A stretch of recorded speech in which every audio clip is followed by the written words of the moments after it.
A few days later, Itadori was walking around town again. A simple walk wasn't that interesting, but he did enjoy the alone time. He changed the route every time he went out, and today found himself revisiting that neighborhood. Oh right, I had a minor dust-up here the other night. Perhaps because he had been recalling the incident, his steps had naturally set him walking down the same streets. Just like before, he turned the corner. Just like before, he walked the same path. Just like before, he arrived at the same park, and he could not believe his eyes. Kyrie? The boy was sitting on a swing and hanging his head. Kyrie was sitting in the park, staring at the streetlight and wearing the same glum expression. Oh, Itadori. What's wrong? The demon's gone now. Kyrie was speechless as he looked up at Itadori apologetically. That was enough for Itadori to sense his unease. Surely not. Itadori ran out of the park with a sudden burst of speed. This time, he left Kyrie behind and raced down the streets of the neighborhood alone. He swung his arms in great arcs, and he rushed through the darkness and tromped across the asphalt. The chilly night air dug deep into his lungs, making his chest hurt. His heart was pounding, but not from the exertion. Intense internal disquiet was sounding an alarm and driving his footfalls. He ran and ran as hard as he could. He arrived in front of the house. No way. Just like the other day, the demon was there. It was the same curse in the same form. Itadori's suspicion that there had been two curses soon disappeared. He didn't believe that this was a different curse with the same external appearance. Its form and presence weren't the least bit different. Mom. Sensing Itadori's eyes on it, the demon leapt high into the sky, almost as if reenacting their earlier encounter.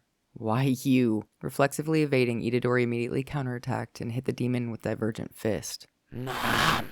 Itadori's body remembered the timing and the opening he could exploit in the demon's attack. His strike was dead on, and the impact of his cursed energy sent the demon flying. It was disturbing how easily he had exorcised this demon for a second time. Itadori opened and closed his fists as he stood and stared. His attack had definitely worked. He had definitely finished it off. He had definitely exorcised it.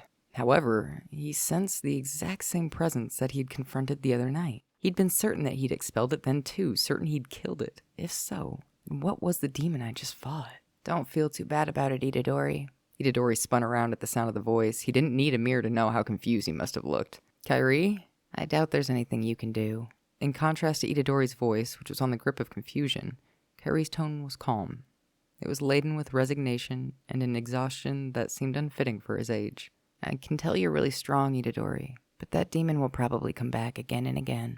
I can't be sure, but I think so. What do you mean?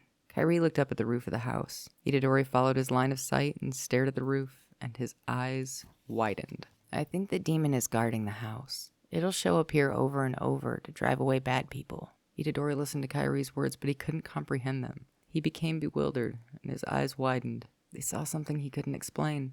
A familiar silhouette was perched atop the roof, as if holding up the moon. The demon had reappeared yet again. Alright, y'all. That is section 3 of chapter 5, Illusory Trek to the Guardian Demon. Now we get a little peek into why Kyrie is calling this thing a guardian demon. He thinks it's guarding the house, which is an interesting concept to think about.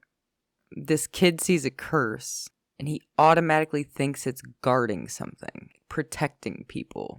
That's not necessarily a reaction that we've had to curses so far in the series, ever at all. Another interesting little tidbit is we've got an auto respawn curse on our hands. This is like Kurourushi, the cockroach. Hang on.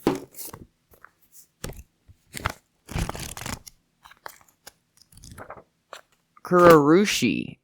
Now, this is a residential neighborhood. This is a very small curse. Like Yuji said, it probably scales to like a grade 3. And if dinky little neighborhood grade 3s can auto-respawn, why can't Mahito? I'll see y'all in the next section.